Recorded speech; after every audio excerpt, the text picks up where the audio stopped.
أعوذ بالله من الشيطان الرجيم. بسم الله الرحمن الرحيم. القارعة ما القارعة وما أدراك ما القارعة يوم يكون الناس كالفراش المبثوث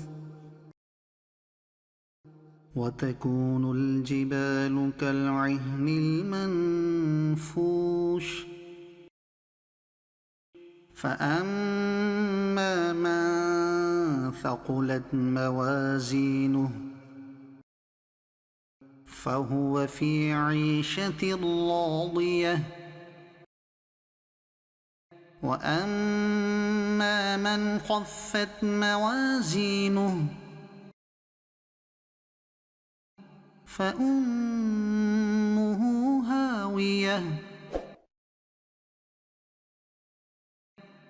وما أدراك ما هي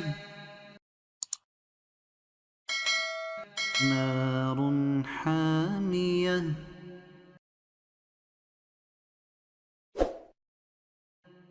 صدق الله العظيم.